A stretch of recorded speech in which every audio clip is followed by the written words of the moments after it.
j'étais en train de partager un petit peu le programme de ce soir. Très bien. Je disais, on va faire la différence entre le surmenage et le vrai burn-out. On disait que le burn-out, c'est utilisé un peu à tort et à travers, et que ce soir, on allait un peu rétablir une vérité quelque part. Très Euh, bien. Ensuite, on va voir pourquoi il est difficile de gérer la charge de travail pour chaque personne. Il peut y avoir des raisons différentes. Et après, on va voir, on va vous donner des clés pour mieux le gérer. Christophe, est-ce que tu veux te présenter? Désolé pour les petits soucis techniques à la Ah non, mais c'est normal au technologie. début. La technologie et moi, ça ne fait pas bon ménage. Bah, t'es là Bah, quand même. je m'appelle Christophe Doré. J'ai une double activité. En fait, j'ai une activité en entreprise où je suis coach, formateur et superviseur de coach interne. J'anime également des séminaires sur le leadership et la communication non violente. Super. Et une activité pour les particuliers comme toi, praticien Ouais. en mémoire cellulaire et également praticien en constellation familiale et systémique. Et j'aime aussi les fleurs de bac et la Ah, lithothérapie. Voilà. c'est Et je génial. suis dans le nord, à côté de Lille, sur Roubaix. Et donc, c'est dans cette zone-là que tu accueilles, du coup, Tout à fait. les personnes que tu accompagnes. Tout à fait. Donc, tu as ton cabinet et tu travailles en entreprise? C'est ça. Les Et deux. puis aussi Ok, à distance, bien évidemment. ok, ok. Alors, il y a des petites personnes qui sont venues déjà nous dire un petit peu que soit elles sont dans le burn-out, soit il y a eu le surmenage, soit moi je suis à deux doigts de la retraite, mais ça m'intéresse quand même. Soit Mhm. moi je travaille pas en ce moment, mais j'ai pas envie de reproduire quelque chose qui m'est déjà arrivé. Donc voilà, on a un petit peu tous les cas de figure ce soir et donc on va pouvoir donner des clés sympathiques à toutes ces personnes. Bonsoir à Marie et à Ellie qui viennent de se connecter. Donc les origines du burn-out, elles sont vraiment multiples. On va en voir plusieurs ce soir, car notre principe à Christophe et à moi, c'est de résoudre une problématique en allant chercher, en allant comprendre l'origine, le pourquoi c'est là, pourquoi ça a eu lieu. On est un peu des chercheurs, quoi. C'est la base du travail qu'on fait en mémoire cellulaire. Et en tant que praticien, l'un comme l'autre, que ce soit la problématique de ce soir ou une autre, on agit comme des enquêteurs, des chercheurs, pour répondre à pourquoi c'est là. Pourquoi c'est là dans ma vie aujourd'hui? On va aller chercher dans notre histoire et dans l'histoire de nos familles, pourquoi c'est là. Donc, est-ce que mes difficultés à gérer la charge de travail, la charge du domaine de familial viennent de mon positionnement, par exemple? Est-ce que je manque de confiance en moi? Est-ce que c'est ma volonté de trop bien faire qui vient me polluer? On va voir qu'il y a beaucoup, beaucoup de possibilités euh, pour aller vers la surcharge et pour... comment t'appellerais ça, toi, si tu veux pas appeler ça le burn-out? L'étape d'avant, c'est quoi? Alors, effectivement, j'aime pas trop le terme de Hmm. burn-out parce qu'il est, j'irais, très, très à la mode, utilisé vraiment à tort et à travers. Et, euh, et quelqu'un qui prend 3 jours d'arrêt dit: Ah, ben, j'ai fait un burn-out. Hmm. En fait, le terme exact, c'est épuisement professionnel. Ok. Et dans l'épuisement professionnel, je dirais, tu as toute une graduation qui va de la simple fatigue, démotivation, jusqu'au Hmm. burn-out. Et si je prends une métaphore, je prendrais la métaphore de l'élastique. Et si, voilà, à force de tirer, tirer, tirer, tirer, tirer sur l'élastique, à un moment donné, il Ouais. craque. Et le vrai burn-out, c'est le moment où mon corps me dit stop. Ah, ok. Là, Ça là, craque. L'élastique, il craque. là il a l'élastique qui craque. Le Hmm. corps, il dit: j'en peux plus de Hmm. vivre cette vie-là. Elle n'est pas faite pour moi. Et un matin, je suis dans mon lit et je ne peux plus me lever. Ouais. Ou bien, je suis dans ma voiture, sur le parking, devant mon lieu de travail, et je ne peux pas sortir de ma voiture. Ouais. Et je suis obligé de demander à mon mari ou à ma femme de venir me chercher. Hmm. Et un vrai burn-out, on met des années, 2 ou 3 ans à s'en Ah, remettre. Voilà. ok. Sinon, c'est de l'épuisement, de la fatigue professionnelle. J'ai vu passer un petit message sur la dépression, tout ça Hmm. est mélangé. Ouais. Mais voilà, par exemple, quelqu'un qui, quand il arrive en vacances, tombe malade, Hmm. les 3 ou 4 Et premiers il y en a jours, beaucoup, hein? Il y en a beaucoup les qui trois, font quatre ça. premiers jours des vacances, hop, je dors ou je suis malade. Ouais. Ça, pour moi, c'est un premier signe que déjà on tire sur Ouais. l'élastique. Voilà. D'accord. Mais il y a différents degrés de tension dans l'élastique et tous ces degrés-là, on ne s'appelle pas des burn-out. Hmm. Le burn-out, c'est Hmm. vraiment le corps dit non, là, c'est plus possible. Stop. La Ok. machine se met en veille. Ok. Ok. Voilà, c'est ça le vrai, enfin pour moi, pour moi le vrai burn-out. Oui, par rapport à ton expérience, tout ce que tu as vu en entreprise, pour toi, c'est ça. Ok. Alors, il y a beaucoup de personnes qui ne sont pas forcément heureux au travail, qui le subissent, Oui. hein, souvent à cause d'une surcharge de travail ou d'une relation difficile avec la hiérarchie. Déjà, c'est intéressant de prendre en compte que l'entreprise, c'est le reflet de notre famille. Okay, le ou la manager représente la personne qui a fait autorité à la maison. Ça peut être maman, ça peut être papa, la personne qui nous a mis un peu le cadre.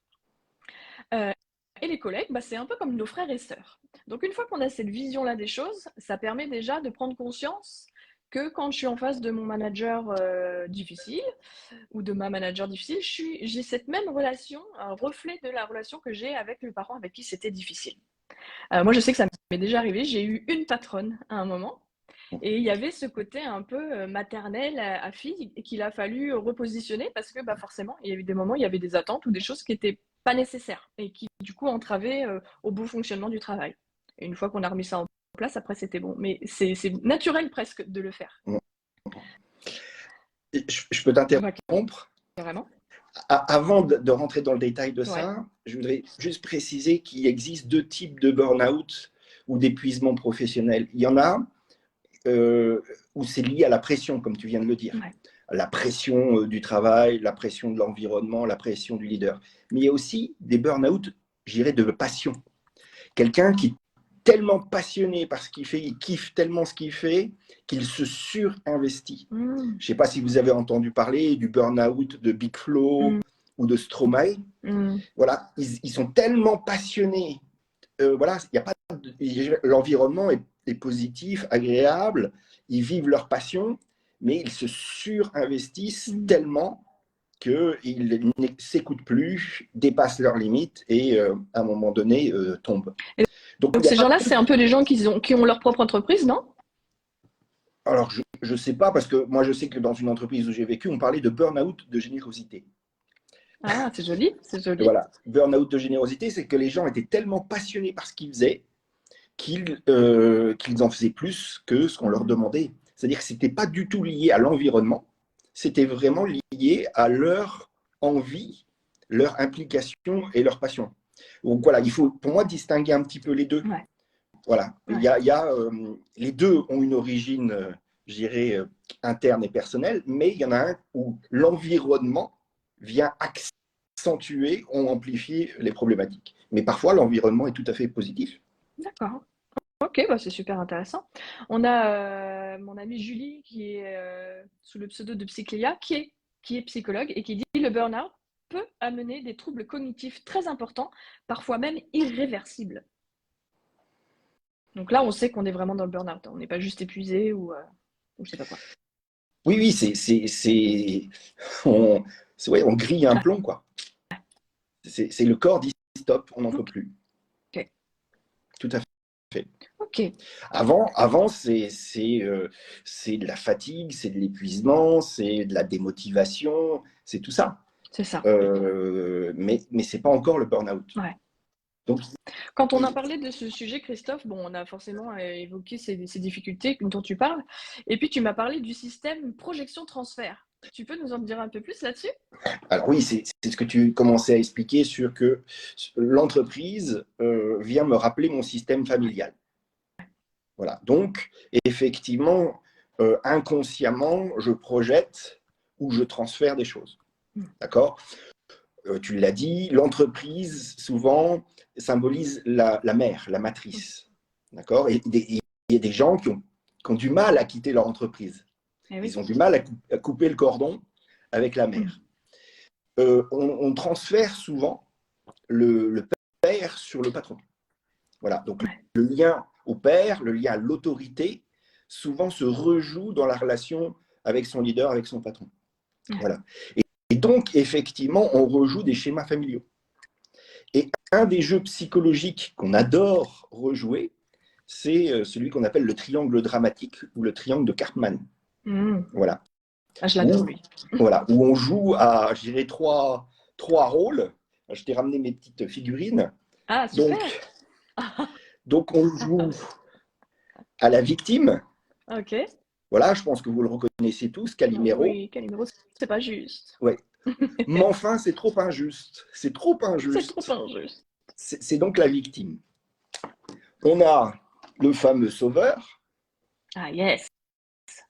Zoro. donc Zoro, Ouais. et notre bourreau, Dark Vador. Dark Vador. Ouais. Voilà. Voilà. Et voilà, on rejoue ça, ce jeu-là qu'on a appris dans l'enfance, on le rejoue en entreprise. Et souvent, donc, quelqu'un qui est victime d'épuisement professionnel ou de burn-out est donc une victime, mais qui est le bourreau? Ok. Alors, parfois, comme tu l'as dit, ça peut être un leader. Un Mhm. leader, un patron, un manager qui met trop la pression, qui est malveillant, qui ne met pas l'humain au cœur de ses priorités, voilà, qui harcèle même parfois. Donc ça peut être le leader. Parfois, c'est le leader qui est le bourreau. Parfois, c'est le système. Ouais. C'est l'entreprise qui est trop tournée vers la performance, vers le résultat, vers les dividendes aux actionnaires, etc. Et donc, l'entreprise pressurise le citron qui est le salarié. Mm. Mais parfois, nous sommes le bourreau de nous-mêmes.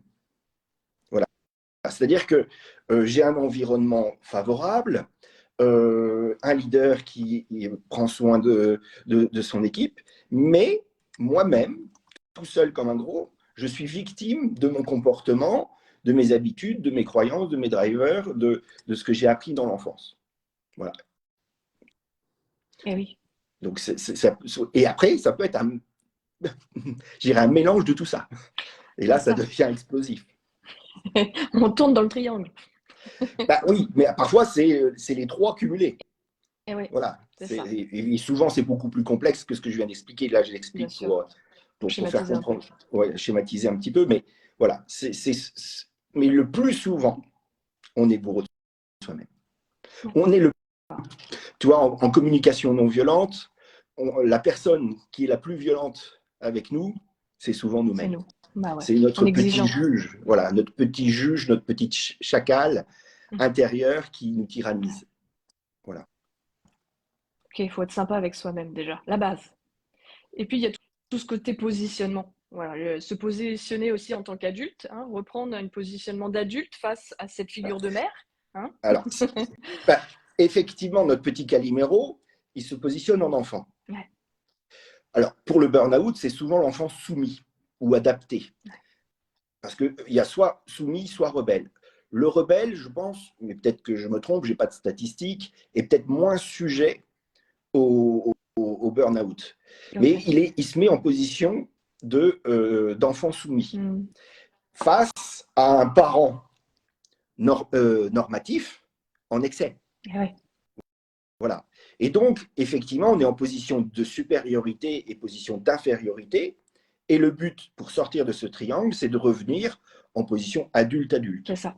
Voilà. Et là, on parle du triangle de l'autonomie, en fait, Et pour oui. sortir D'un de coup, on ce fameux. devient autonome et indépendant. Hein. On n'est plus dans la dépendance de l'autre, on n'a plus besoin d'être validé, on n'a plus besoin de briller au travers des yeux de son manager. Bah, en fait, on brille à ses propres yeux. C'est ça. Voilà, on retrouve sa puissance personnelle. Mm. Et on peut donc se positionner, s'affirmer, prendre sa place, exprimer ses besoins face à un système, face à un leader, face à un environnement. Voilà. Ok, on va en reparler encore de tout ça.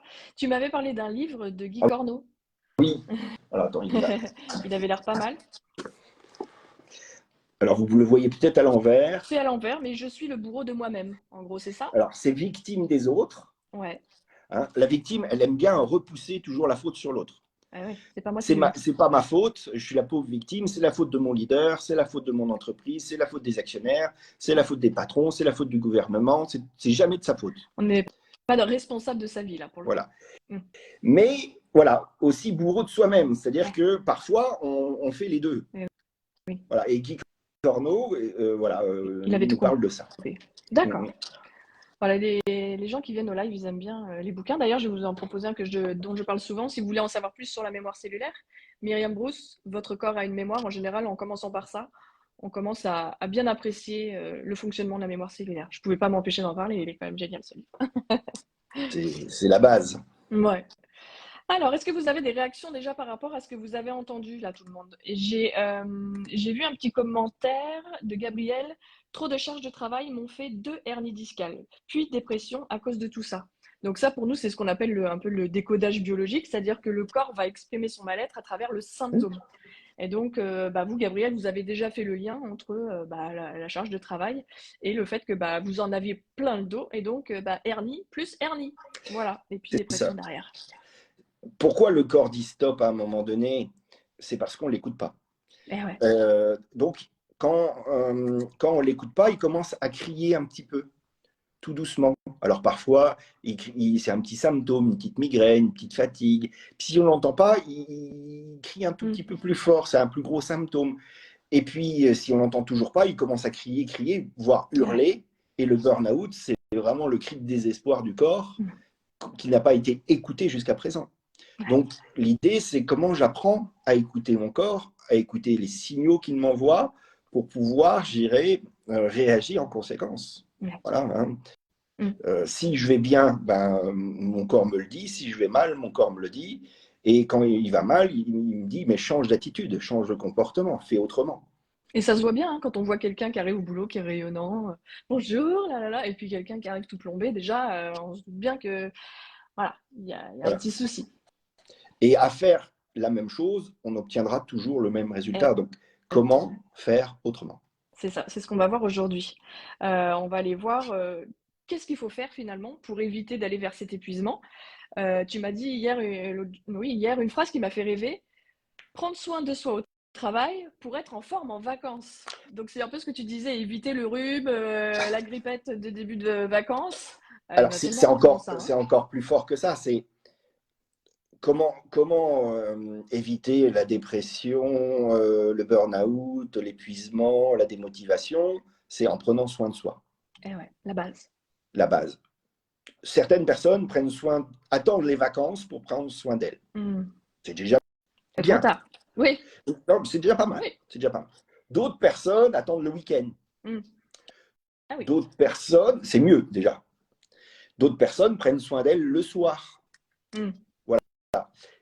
Et pour moi, c'est comment je prends soin de moi en dehors du travail, mais aussi comment je prends soin de moi au travail. Ah ok. Pendant ma journée de travail, comment je fais pour prendre soin de moi? Et l'idée, c'est si j'arrive à prendre soin de moi au travail et aussi le soir, le week-end, eh ben, je vais arriver en forme en vacances. Parce que le but des vacances, c'est d'en Eh oui. profiter.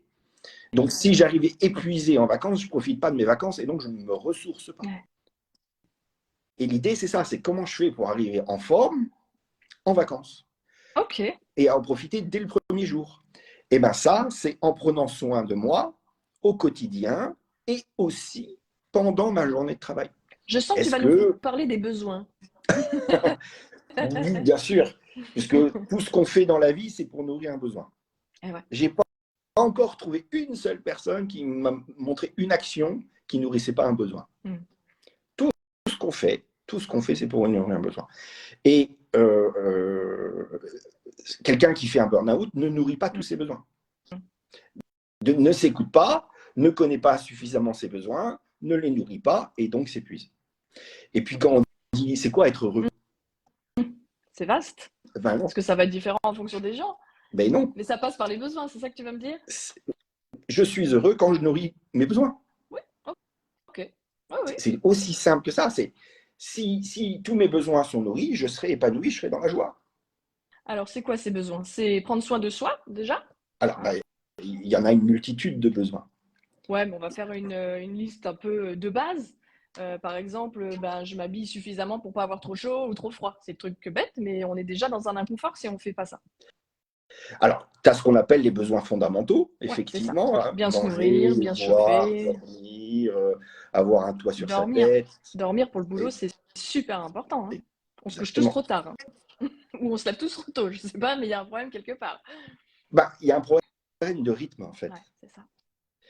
Un- une des choses, là je m'éloigne un peu des besoins, mais une des choses qu'on n'écoute pas, c'est son rythme.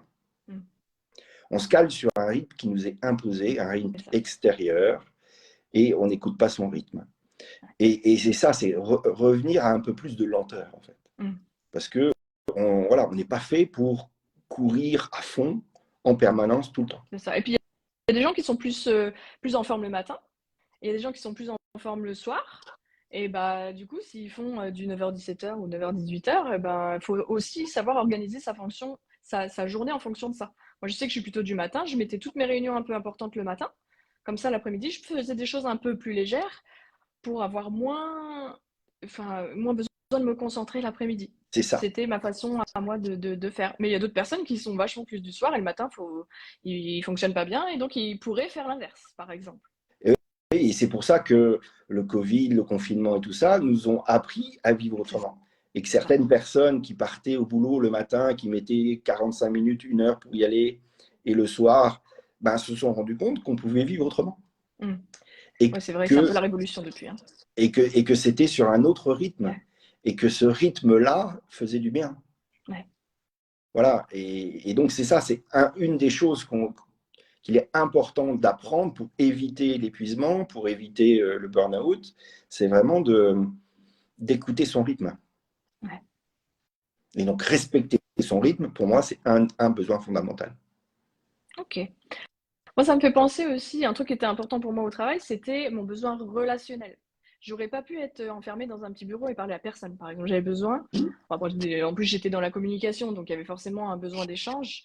Euh, mais pour moi, le relationnel, bien s'entendre avec les collègues, bien s'entendre avec les managers, avec tout le monde, c'est quand même super important.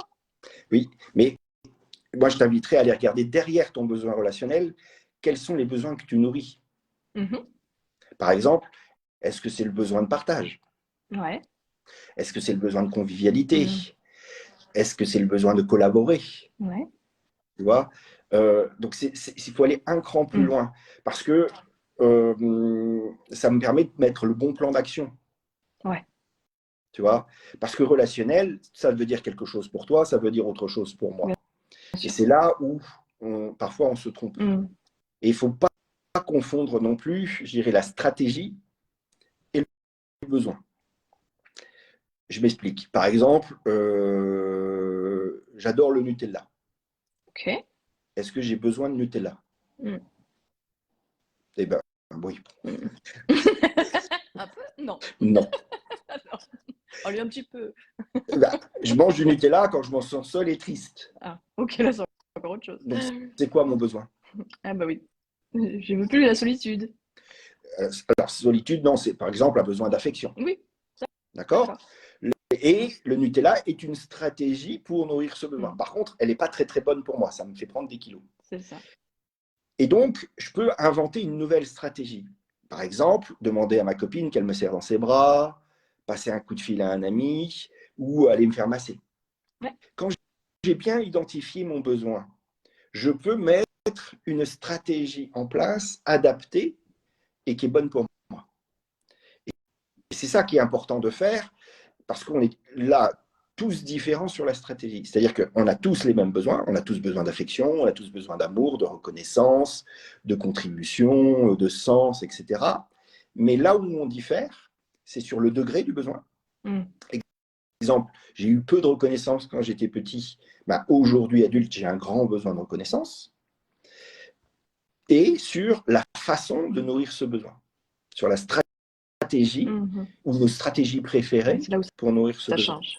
Et c'est là où il faut trouver une solution avec son leader, avec son entreprise ou parfois même avec soi-même pour adapter la stratégie pour nourrir ce besoin. Parce qu'on a tous les mêmes besoins.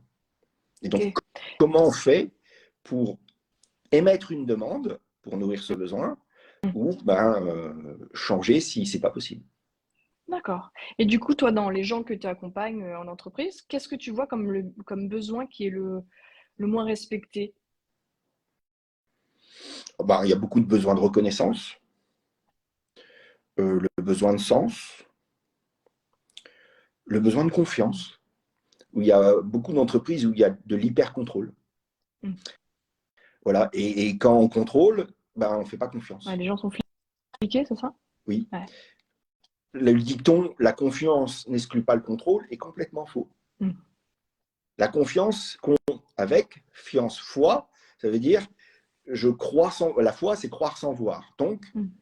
je crois en toi sans avoir besoin de preuves, donc pas besoin de contrôler. Ouais. Ça ne veut pas dire que je ne fais pas des points d'étape avec toi, que je ne t'accompagne pas dans le processus, mais je ne suis pas là, au-dessus de ton épaule, à vérifier tout ce que tu fais. Ah, c'est Et ça.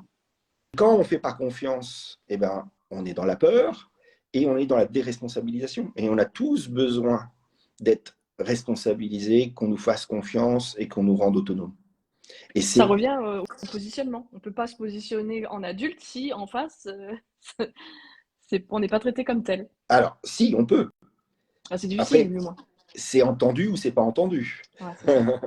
Mais je peux me positionner. Mm, C'est pas parce que l'autre me traite comme ça que moi je peux pas me positionner mm. différemment. Après, il l'entend, tant mieux, et on avance et on trouve une solution, une stratégie commune. Il l'entend pas, c'est de ma responsabilité de changer d'environnement. Mm. Ouais. Et c'est là où souvent il y a des peurs, peur de ne pas retrouver d'emploi, peur de Sûr. la sécurité, etc., qui fait que ben, je reste dans cet environnement qui n'est pas bon pour moi. Ouais. Mais en fait, c'est moi qui le choisis. Donc, comment je peux aller travailler sur ces peurs pour éviter de me retrouver dans ce cercle infernal qui me plonge de plus en plus vers le bas. Du coup, tu m'avais parlé d'un trépied. Oui. C'est quoi ce trépied? En fait, c'est un tabouret avec 3 pieds. Ok. Et il symbolise l'équilibre. Mm. Voilà. Et pour que ce tabouret à 3 pieds soit en équilibre, il faut que les 3 pieds aient la même longueur. Et moi, je symbolise ces 3 pieds. Par exemple, il y a le pied du travail. Ok. Il y a le pied social, famille, amis, etc. Et le pied que j'appelle égoïste. Mm. Mais égoïste au bon sens du terme. Moi. C'est-à-dire, je prends soin de moi. Mm. Et c'est important que les 3 pieds aient la même longueur pour que moi, je sois en équilibre. Eh oui. Ça ne veut pas dire que je passe le même temps sur les 3 activités. Ça veut dire que j'ai la même qualité sur les 3 pieds. Mm. Voilà, pour pouvoir ça. Et prendre soin de moi, pour moi, est une responsabilité du leader, en fait, du manager. Voilà. Si moi, en tant que leader, en tant que manager, je ne prends pas soin de moi, eh ben, je ne pourrais pas prendre soin des autres. Si je suis au fond de mon lit, je ne pourrais pas prendre soin de personne. Donc, c'est de ma responsabilité de prendre soin de moi. Et en plus, je montre l'exemple à mon équipe. Si moi, je prends soin de moi, j'autorise aussi mon équipe à prendre soin d'elle. Et donc, je crée des conditions favorables, j'irai, au bien-être. Ça me rappelle En un peu invitant, la relation de la mère à l'enfant. Si elle montre, elle, la maman, qu'elle sait s'occuper d'elle, qu'elle s'occupe d'elle pour pouvoir bien s'occuper de son enfant ensuite, elle lui montre comment faire. exactement, on passe du sauveur, hein, du parent nourricier dans l'excès. Hein. Si tu te souviens, ils sont tous les 3 noirs. Hein. Donc, C'est vrai, c'est donc c'est vrai. bien le côté obscur De chaque de ces archétypes, positionnement. de ce positionnement. On devient, je dirais, dans cet archétype-là, de la magicienne, Ah, ouais. qui crée les conditions de la transformation. Au lieu de sauver l'autre, je crée les conditions pour qu'il se sauve lui-même. Ouais. Je permets, je dirais, à la plante, à l'enfant, de grandir, ou je permets aux membres de mon équipe de grandir et de s'épanouir. Mm. Donc, au lieu de leur apporter du poisson, je leur apprends à pêcher. Ouais. On fait la même Comme une mère. chose, mais dans des domaines différents, en fait. Mais en fait, c'est la même chose. Oui. Moi, je vois les mamans, toi, tu vois les salariés. Mais c'est la même chose. Mais bien Alors sûr. après, il ne faut pas materner Non, son équipe parce que là, on est dans l'excès, hein, on est dans le ça peut être sauveur, abusif. Ouais. on est dans la mère poule qui surprotège. Et si je surprotège, je ne permets pas les conditions pour grandir. Eh ouais. Je fais à leur place. Voilà. Et donc, je ne les invite pas à la confiance. Et du coup, il y a Fanny qui dit, mais comment ne pas rester sauveur et victime? Ah ben voilà. Eh ben Alors, oui. victime, c'est le triangle de l'autonomie.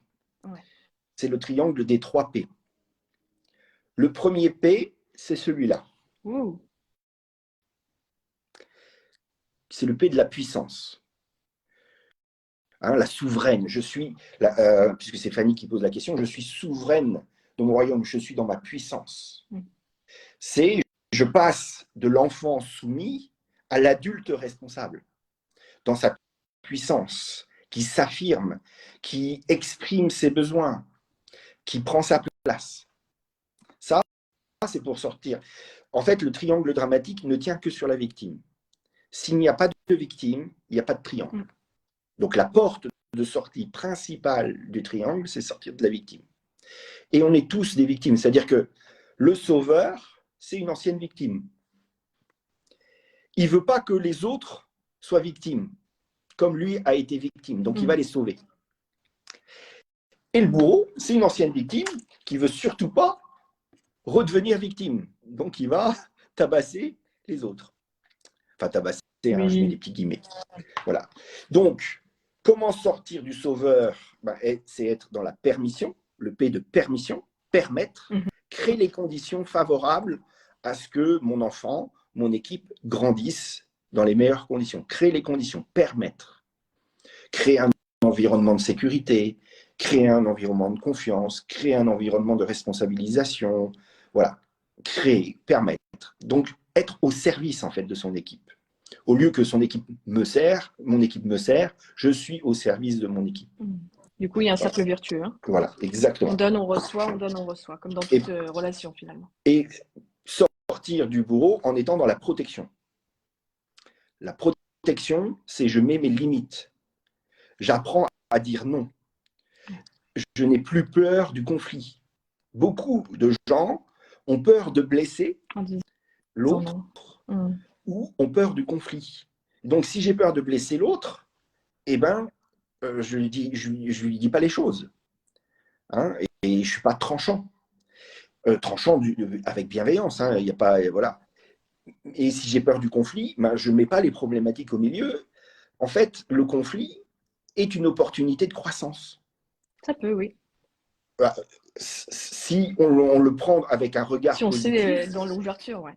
C'est fort. Ça veut dire, là, dans notre relation, il y a quelque chose qui ne fonctionne pas.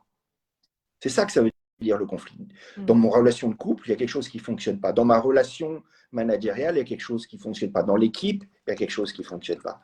S'il y a quelque chose qui ne fonctionne pas, c'est donc une opportunité de grandir dans cette relation, de grandir dans l'équipe, si on sait saisir cette opportunité. Mais si on en a peur, on ne se dit pas les choses et donc on ne peut pas avancer. Ouais. Donc voilà, c'est ça, ce guerrier de lumière, cette guerrière de lumière, elle sait dire les choses, elle sait poser ses limites, elle sait dire non, elle sait rentrer avec, je dirais, de façon constructive dans le conflit, elle sait dire les choses avec bienveillance. Ouais. Et du coup, tu disais, il ne peut pas y avoir de triangle sans victime. Oui. Et du coup, la question, c'est quelles sont les raisons pour lesquelles on se positionne en victime? Souvent, et là on vient de la mémoire cellulaire, c'est un schéma. C'est un schéma répétitif. Si je prends mon exemple, moi, ma mère m'a conçu pour sauver son couple.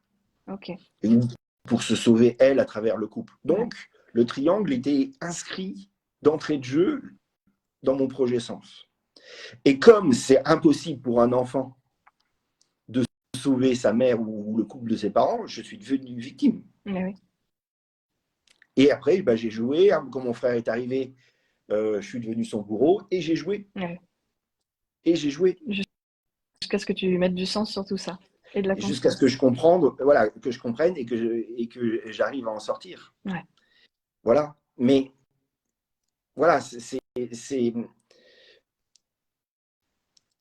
là où on revient dans la mémoire cellulaire, au schéma répétitif, aux mémoires conviennes, au transgénérationnel, etc. Il y a forcément quelque chose qui explique cela. Et ma mère a été victime, et mon père a été victime, et etc., etc. Je vais revenir un petit peu sur tous les commentaires qu'on a eus, parce qu'on a bien parlé, et puis du coup, j'ai un peu laissé les gens de côté. Il y a Gabriel qui disait, ça veut dire quoi burn-out en français? C'est épuisement. Hein, ça vient de burn en anglais, brûler. C'est comme si tu avais brûlé à l'extérieur de toi, tu as tout donné. Je suis cramé, t'es cramé. Ouais, t'es cramé. C'est l'épuisement professionnel. Hein. Alors, l'IR médical en avait vu. On a Florence qui dit: «Le burn-out est-il toujours accompagné d'une dépression?» Alors, dépression, je ne sais pas. D'une démotivation, oui. Mmh. Je n'ai plus de motivation à rien, plus d'envie, effectivement. Je ne suis pas un spécialiste, Bien sûr. et la dépression est une maladie, le burn-out est une maladie, et je ne suis pas médecin, et voilà. Les symptômes s'en rapprochent très très fort, Ouais. en tous les cas, puisqu'il y a une baisse d'énergie, il y a une démotivation, il n'y a plus La d'envie, tristesse, hein. il Ouais. n'y a plus de sens, il n'y a plus de repères. Donc effectivement, si Oui, c'est pas, ça se ressemble beaucoup, ouais. c'est Canada Dry. Il y a Gabriel qui dit: «Nous, on n'avait pas le choix en tant qu'aide-soignante, 30 malades pour 2 personnes, sinon licenciés, si on disait non». Alors voilà, Voilà. là, on voit bien le comportement abusif. Bourreau, le système est mon bourreau et je suis victime de ça. Ouais. Voilà. Et on a toujours le choix. C'est là où je suis dans ma puissance. Mmh. Si j'ai pas le choix, je suis dans ma victime. C'est ça. Voilà. C'est pas ma faute. C'est pas ma faute, j'ai pas le choix. Ma puissance, j'ai toujours le choix. Par contre, parfois, j'ai pas envie d'assumer les conséquences de mon choix. C'est ça. Ou Oui, parce j'ai que peur. ça peut être un peu dur ce qu'on dit pour certaines personnes qui Oui, disent: «Bah oui, mais j'ai pas le choix oui. vraiment en fait». Mais Ben, par exemple, si je quitte mon poste, ben, je vais plus gagner d'argent, donc j'ai pas le choix, ouais, je reste. c'est un vrai stress, ouais. Donc, en fait, la réalité, c'est que je fais le choix de rester. Parce que j'ai peur des conséquences de Voilà. ce choix, ou je ne suis pas prêt à assumer les conséquences de ce choix. Exemple, j'ai mes enfants qui sont encore à l'école, etc. Je préfère rester pour le moment dans mon boulot, qui ne me plaît pas trop, parce que je veux payer mes études à mes enfants. Ouais. Donc, j'ai le choix. Je fais le Ouais. choix de rester pour payer les études de mon enfant. C'est ça. Et pas je subis mon entreprise. Et là, je reprends mon pouvoir. Ouais. Parce que je sais pourquoi j'ai fait ce choix. Donc c'est ça, je veux dire, on a toujours le choix. Et on peut toujours partir. Après, est-ce qu'on est prêt à assumer les conséquences de son choix, ou est-ce qu'on a dépassé les peurs des conséquences de son choix? Et donc, en séance, on va travailler sur les peurs, hein, derrière, qui est le positionnement OK, et puis la peur derrière qui me fait me mettre dans ce positionnement. Et souvent, une des peurs, c'est je ne vais pas retrouver de boulot. Ouais. Ou je vais me retrouver sous les ponts. Moi, j'ai encore eu quelqu'un tout à l'heure, il dit, ah ben moi, si je pars, j'ai peur de me retrouver sous les ponts. Mmh. Mais il a un CV plus long que mon bras. Ouais. Il ne va pas être sous les ponts.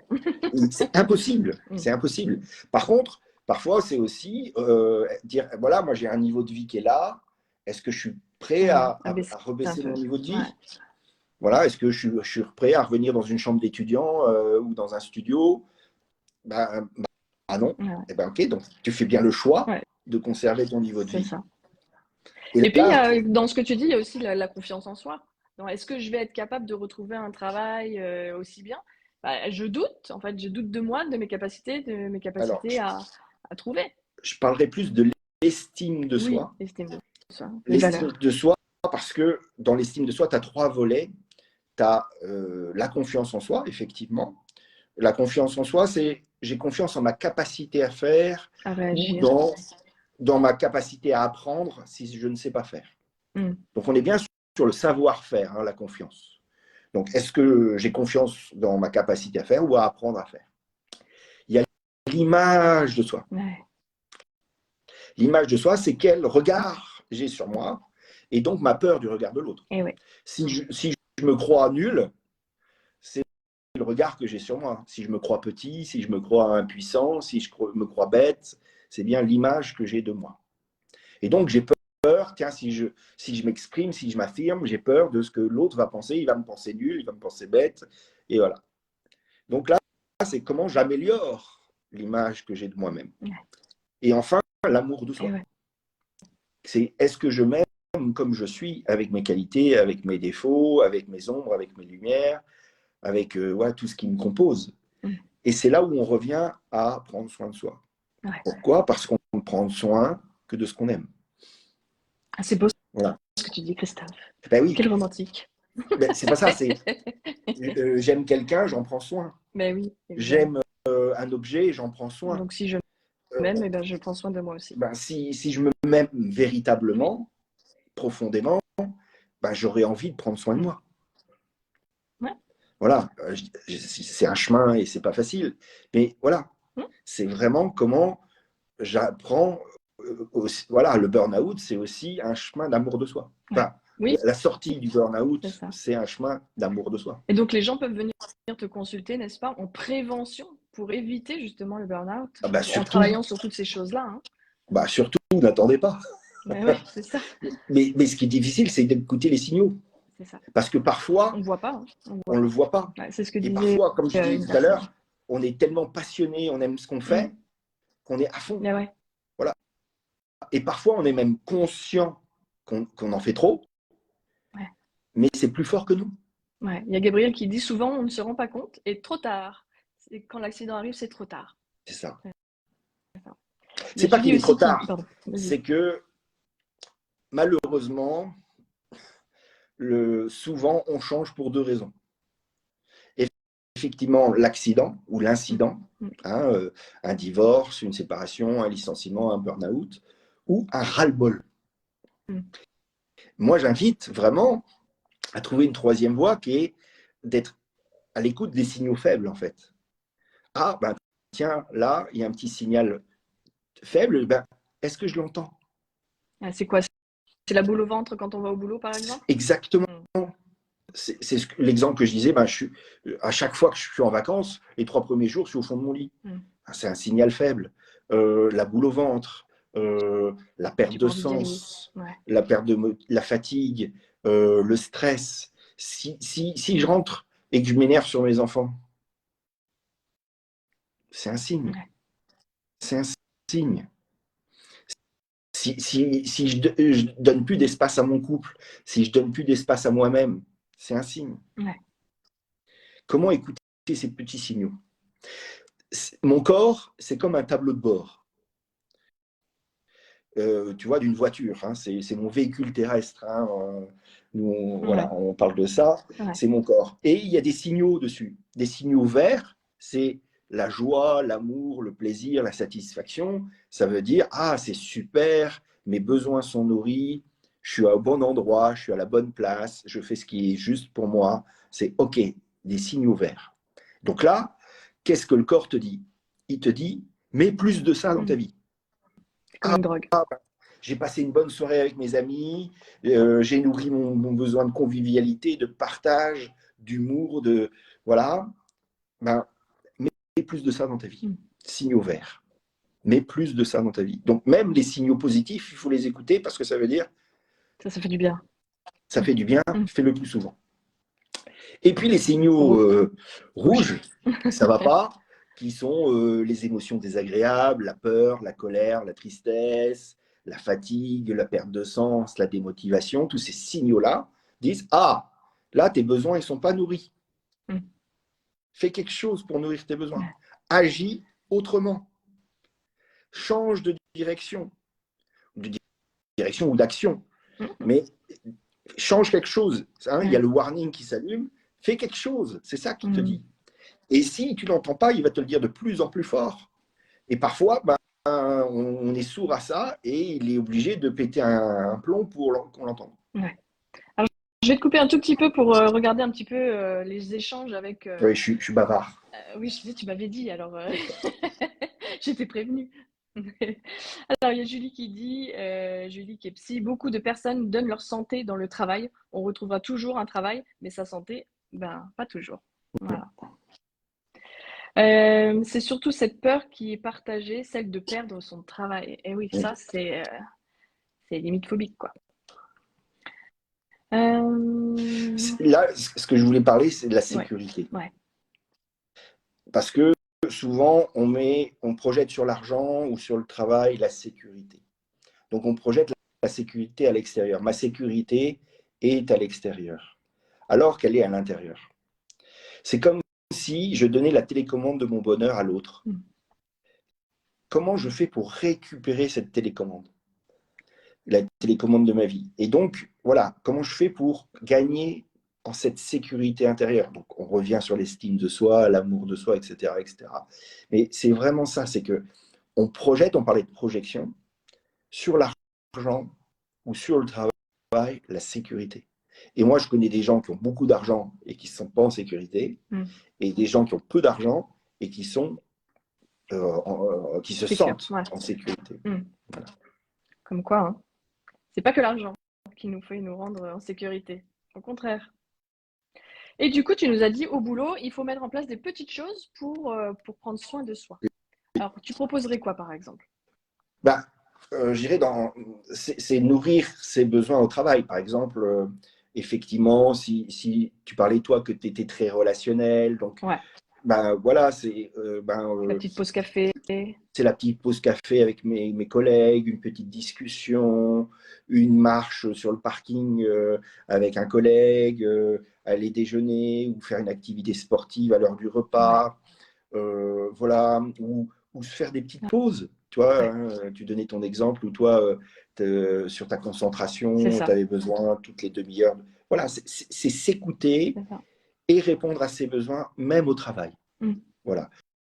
Voilà, c'est respecter son rythme aussi, on parlait du rythme tout à l'heure. Oui, tout à la fait. concentration, c'est ça aussi. Moi, si j'ai 30 minutes où je suis à fond et après j'ai besoin d'une petite pause, ok. Et il y a d'autres personnes, ils ont 3 heures et ils peuvent rester 3 heures sur leur dossier et après ils vont prendre une grosse pause. C'est différent, mais c'est comme ça.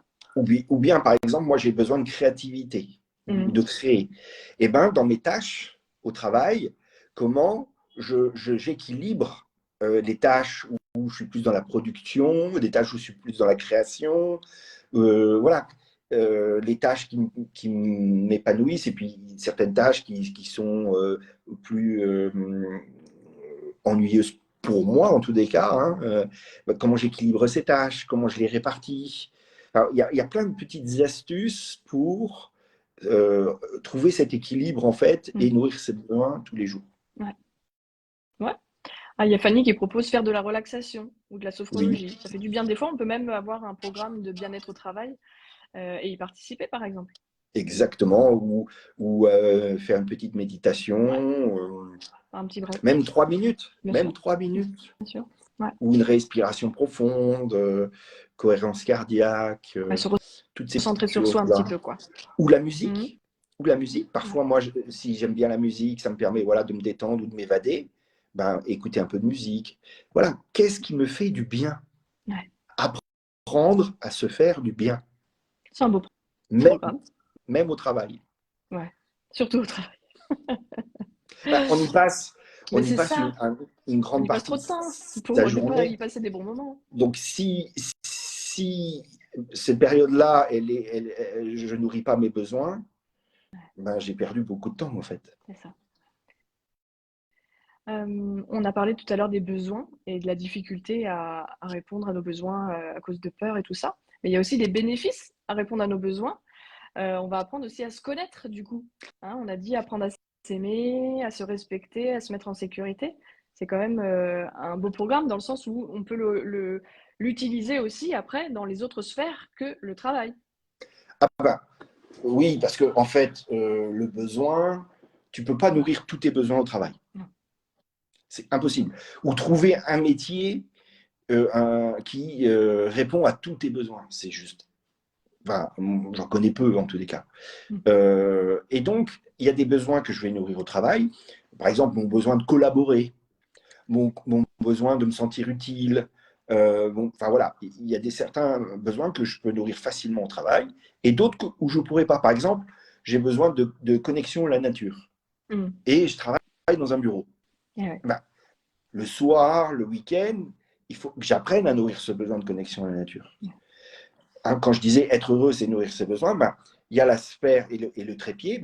Je nourris des besoins au travail, je nourris des besoins en relationnel dans ma sphère sociale, familiale, amicale, et il y a certains besoins que je nourris seul. Et parfois, j'ai besoin de solitude, j'ai besoin d'introspection, j'ai besoin de prise de recul, j'ai besoin de décompression, de me changer les idées. Il y a aussi certains besoins que je vais nourrir tout seul, en fait. Enfin, tout seul, ou en tous les cas, oui, où j'ai besoin d'être seul pour les nourrir, plutôt. Aller faire une petite balade dans la forêt avec son chien pour faire le point, se poser, par exemple. Et comment moi je nourris et je comble mon besoin, c'est-à-dire que je m'apporte le gâteau, Mhm. et l'autre va venir mettre la cerise sur le gâteau. C'est-à-dire que, par exemple, mon besoin de reconnaissance. Comment j'apprends à me reconnaître? et, Mhm. et bien sûr que j'aurai toujours besoin que l'autre me reconnaisse, mais ça ne sera plus que la cerise sur le C'est gâteau. ça. C'est Alors que si bonus. j'attends que lui m'apporte le gâteau, ben, je serai toujours déçu en fait. Et puis il y a les attentes, et du coup, Et voilà, et donc c'est difficile. je donne la télécommande de mon bonheur à l'autre, Et ouais, puisque on en j'attends de revient là. l'autre C'est qui ça. m'apporte le gâteau. Donc comment j'apprends à m'offrir le gâteau et alors ce qui est extraordinaire, c'est que si j'apprends à me reconnaître, je serai reconnu. Mhm. Et oui, Et oui. Et donc les cerises vont arriver, tu vois. c'est ça. Si C'est ça. j'apprends à m'aimer, je vais être aimé. Ouais. Si je m'apprends à me faire confiance, on me fera confiance. Bah oui, parce que tu dégages plus la même chose. Exactement. Et oui. Et du coup, si je suis vraiment dans le burn-out, ok, j'y suis, l'élastique il a craqué. Qu'est-ce que je fais? Bah déjà, je fais plus rien. Stop. Je me fous la paix. Je prends le temps. Je prends soin de moi. Et ensuite, ben, c'est d'entamer un travail personnel. Ouais. Alors, plutôt de type thérapeutique, Mhm. pour comprendre les origines, hein, tu l'as dit au tout début Ouais, de la vidéo, de comprendre les origines qui m'ont amené à ça. c'est ça. Parce que l'idée, c'est d'éviter de retomber là-dedans. Sinon, ben, je vais reproduire. C'est ça. Certains quittent l'entreprise et deviennent indépendants et reproduisent le même schéma alors qu'ils n'ont plus de patron et plus Ça. d'entreprise qui leur mettent la pression. Ou retourne dans une entreprise et retrouve Et voilà, exactement les mêmes choses, les mêmes collègues, le même patron voilà. qui est pas sympa. Ouais. Moi, j'en C'est ai eu des gens comme ça. donc c'est comprendre qu'est-ce qui me pousse à ça. Et donc là, on a parlé du triangle dramatique, mais il y a aussi ce que j'appelle les boosters, Mm. les boosters de ce triangle qui sont par exemple les drivers. Quelqu'un qui a un driver fait des efforts et soit parfait, il, il peut aller au burn-out, par Ouais, exemple. ouais, Hein, parce qu'il c'est jamais suffisamment bien et il a cette croyance qu'il faut gérer, trimer dur pour réussir et il faut faire plein d'efforts. Et ben voilà. Donc qu'est-ce qui fait que j'ai ces drivers-là? ouais, On parlait aussi des croyances tout à l'heure, par exemple la croyance que... Pourquoi j'ai peur du conflit? Parce que j'ai une croyance limitante au sujet du conflit. Exemple, le conflit amène à la rupture ou à la fin de l'amour, ou si on se dispute, c'est on s'aime plus. Tout ça, ce sont des croyances limitantes qui font que j'ai peur du conflit. Donc, mm. quelles sont mes croyances limitantes? Quels sont mes drivers? Quelles sont mes mémoires, si on parle de mémoire C'est ça. cellulaire? J'allais te dire, c'est le travail qu'on peut faire en venant voir un praticien en mémoire cellulaire comme toi ou moi. C'est-à-dire que dans l'accompagnement qu'on va faire, on va aller chercher sur deux niveaux le pourquoi. Donc, on va aller chercher dans la vie de la personne pourquoi il y a eu ce burn-out, qu'est-ce que ça me montre sur moi, finalement, plutôt que qu'est-ce que ça montre sur l'entreprise ou le manager, mais déjà sur moi. Avec quoi ça résonne dans mon histoire? Qu'est-ce qui fait que je me respecte pas ou que je suis en position de victime? Tout ce que tu as dit tout à l'heure, le positionnement, les croyances, tout ça, on peut aller le chercher, chercher l'origine de ça pour pouvoir mettre du sens dessus, de la conscience et puis s'en libérer. Et puis on va aller chercher aussi l'émotion, hein, n'est-ce pas, Christophe? C'est le truc en plus, c'est que bah, derrière tout ça, il y a aussi de l'émotionnel à sortir. On garde beaucoup de choses en nous. Et en séance, toi comme moi, hein, en tant que praticien en mémoire cellulaire, voilà, l'accompagnement, c'est aussi la gestion des émotions qui sont associées à nos blessures finalement, qui sont dans nos mémoires. On va chercher d'où ça vient et essayer de reprogrammer un petit peu tout ce qui s'est engrammé en nous pour pouvoir se libérer, hein. Hmm. C'est tout un programme. Ouais, et ça me fait penser que le premier besoin du besoin, à ton avis, c'est quoi? Le premier besoin du besoin? Avoir besoin? Le besoin, il a un Ouais, besoin. d'accord. D'être À ton avis, reconnu, c'est je lequel? ne sais pas, d'être vu. Non. Ah, Tu chauffes, mais c'est pas ça. je chauffe, je chauffe. Ah, tu me donnes un petit indice? D'être exprimé. Ah, Le premier besoin du besoin, c'est d'être exprimé. Juste le fait d'exprimer son besoin, tu as déjà fait 80% du chemin. ouais. Hein, Bah, et tu as vu, quoi. Tu as vu. bah, tu l'as vu, effectivement, d'abord, il faut le voir avant de pouvoir l'exprimer. Tu as raison là-dessus.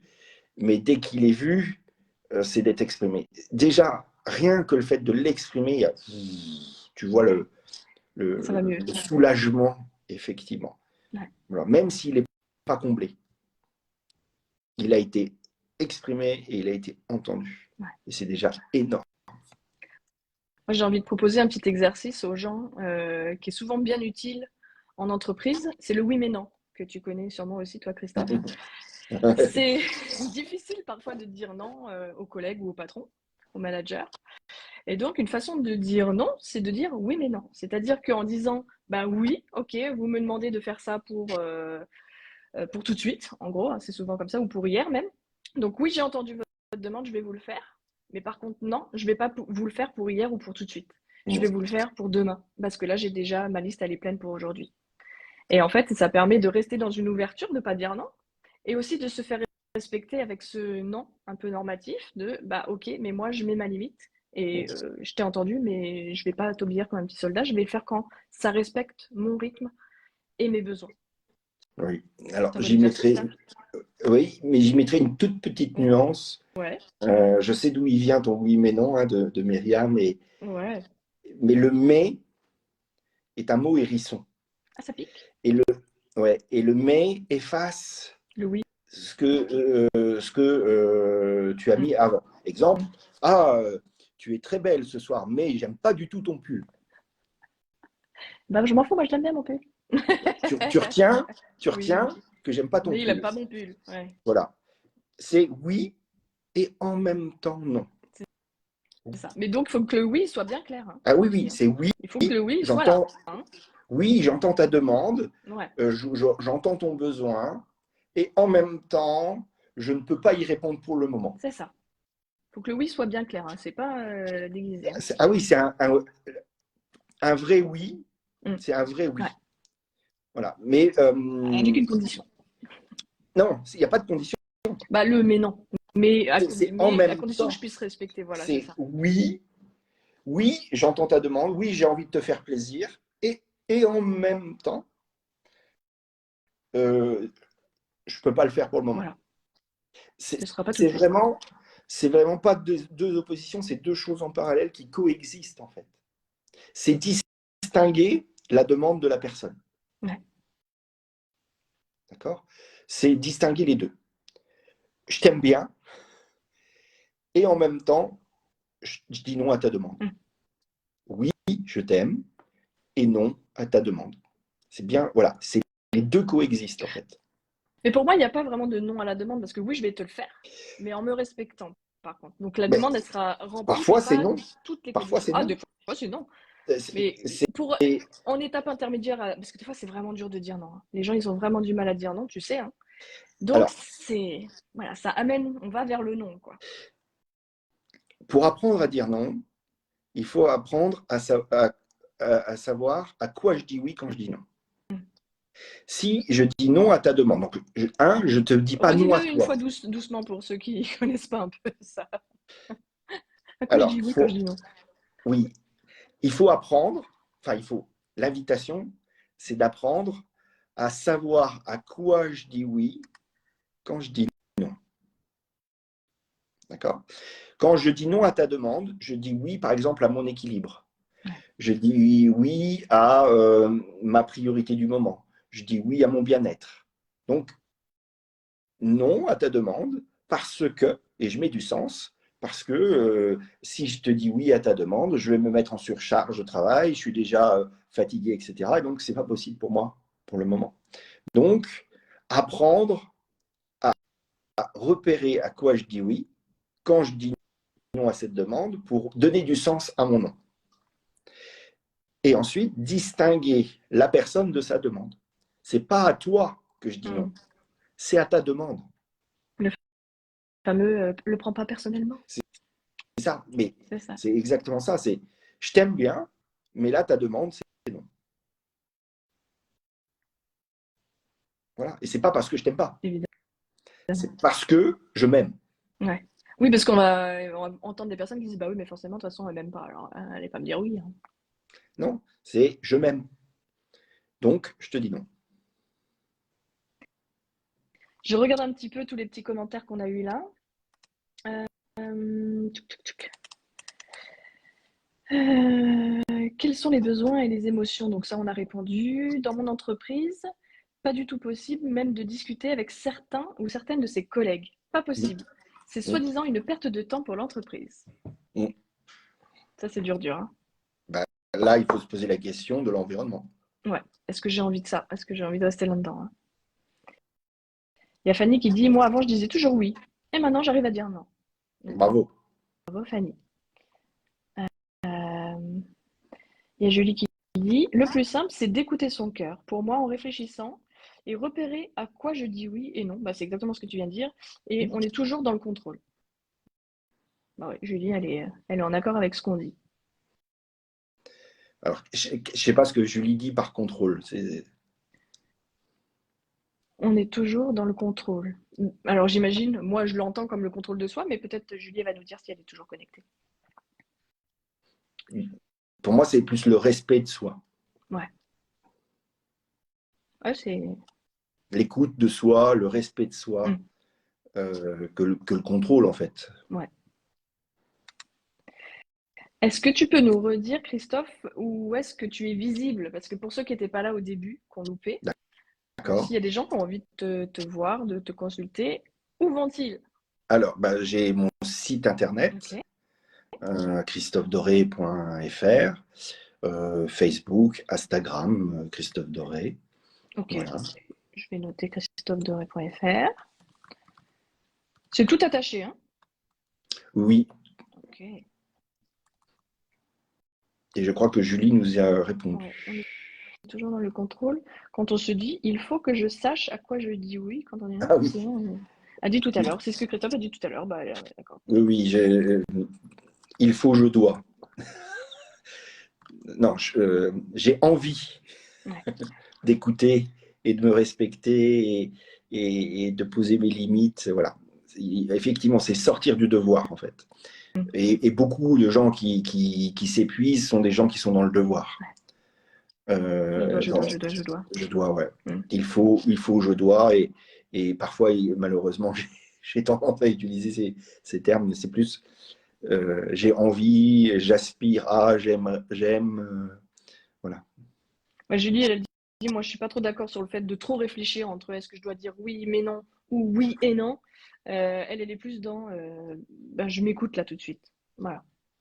Alors, oui, et en même temps, Et non. comment j'entretiens la qualité de la relation. Ça dépend si j'ai envie d'entretenir la qualité de la relation. C'est je, tu et nous. Oui.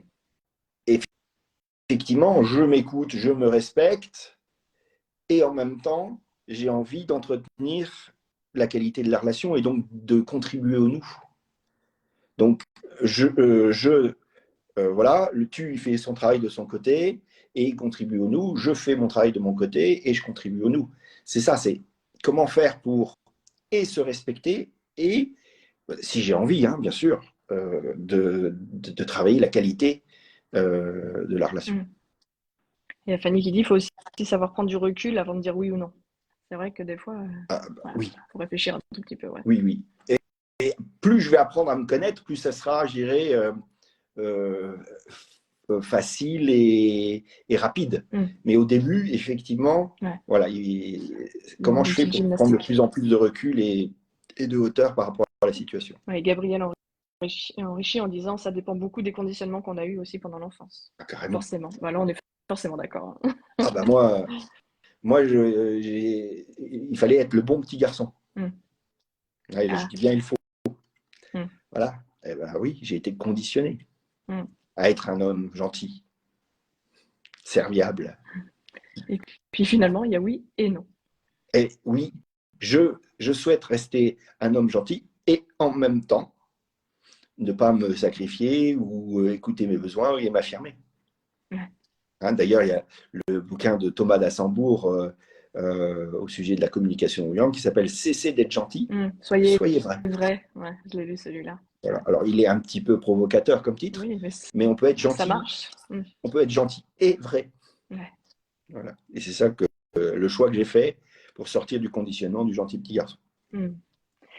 Est-ce que vous avez des questions, les personnes qui restent là ce soir? Je pense qu'on a dit beaucoup, beaucoup de choses grâce à toi, Christophe. Merci beaucoup. Avec plaisir. On a vu, on a rempli tout le programme, hein. La Avec plaisir. différence qu'il y a entre l'épuisement, la surcharge de travail et puis le vrai burn-out, hein. On a vu qu'il y avait quand même tout un dégradé avant d'arriver jusqu'au burn-out. Pourquoi c'est si difficile de gérer la charge de travail? On a vu hein, qu'il y avait quand même beaucoup de choses, le positionnement, la confiance en soi, les peurs, tout ça. Et puis on a donné plein de clés aussi pour mieux gérer tout ça. Voilà. Donc j'attends de voir s'il y a des petites questions. Fanny, elle dit, moi, il fallait toujours que j'écoute ma mère. Je ne savais pas qui j'étais, du coup. Voilà. Définie Alors travers de que sa mère. théoriquement, la fonction maternelle est justement d'apprendre à l'enfant à se connaître, en fait. Hein, puisqu'au démarrage, la fonction maternelle nourrit les besoins de l'enfant, puisqu'il ne sait pas se nourrir tout seul. Ouais. Et ensuite, lui apprend à nourrir par lui-même ses besoins. Et quand je connais mes besoins, ben, je me connais et je sais ce qui est bon pour moi et ce qui n'est pas bon pour moi. Voilà. Ok, bah, j'ai l'impression qu'il n'y a pas d'autres questions. Donc, eh ben, je vais dire peut-être on boucle pour ce soir, si tu es d'accord, Christophe. Sauf s'il y a autre chose que tu voulais dire. Bah, je voudrais conclure en disant bah, voilà, que le challenge, c'est apprendre à prendre soin de soi. Et pour apprendre à prendre soin de soi, c'est apprendre à s'aimer. Parce qu'on ne prend soin que de ce qu'on aime. Donc voilà, c'est aimons-nous. Aimons-nous, ouais. Ça me rappelle une chanson, ça. Aimons-nous les uns les autres. Voilà, et n'ayons plus peur d'être égoïste dans le bon sens du terme, c'est-à-dire je prends soin de moi pour mieux prendre soin des autres. Ouais. Voilà. C'est ça, c'est moi d'abord et après je peux être là pour l'autre. Oui, et il y a certains dictons, voilà, charité bien ordonnée commence par soi-même. C'est ça. Aide-toi, le ciel t'aidera.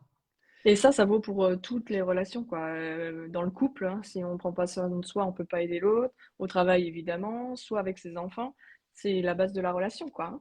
Oui, tout à fait. C'est pas égoïste, en fait. Ou c'est la partie altruiste de l'égoïsme. Mais c'est la même chose. On ne peut pas être généreux si on n'est pas égoïste. Parce que si on donne quelque chose auquel on ne tient pas, ce n'est pas de la générosité.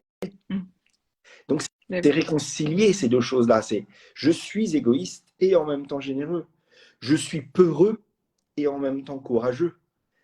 Hein? Je ne peux pas être courageux si je ne suis pas peureux. Je vois. Puisque le courage, c'est j'ai peur, mais j'y vais quand même. Donc, c'est réconcilier ces parts de nous qui semblent opposées ou contradictoires pour faire la paix intérieure. Et paix intérieure, sécurité intérieure et tout ça. Égoïste éclairé, dit Fanny. Exactement, très bien. Ou égoïste éveillé. Oui, très bien, super. C'est ça. Ok, bon, bah, tout le monde a l'air d'accord sur ta petite touche finale. Christophe, merci encore d'avoir éclairé nos lanternes ce soir. Merci Donc, à toi pour l'invitation. Tu es visible à Roubaix, n'est-ce pas? Oui. Dans le Schnorr. C'est ça. Et donc, bah, moi, toujours visible sur Vélizy, Paris ou en visio, comme toi d'ailleurs, Christophe. Hein, tu fais à distance aussi. J'ai mis ton site internet sur les commentaires. Les gens peuvent venir faire un petit clic sur ton site. Et puis, voilà, ce live, il sera en replay sur mes réseaux. Donc aussi, possiblement sur les tiens, si tu as envie de partager. Bien donc, sûr. Comme ça, on prêche la bonne parole de prendre soin de soi, de s'aimer soi comme base de tout. C'est un chemin. C'est ça, c'est ce qu'on aide les gens à faire, hein, finalement, dans nos accompagnements. Oui, c'est un vrai chemin. Ouais, c'est vrai. Un beau chemin aussi. Hein. Oui, un vrai beau chemin. Merci beaucoup, Christophe. Avec bonne plaisir. soirée à toi. Bonne soirée. À bientôt tout le monde. Ciao, ciao. Merci à vous tous d'être venus. pour votre écoute. Au revoir. Au revoir.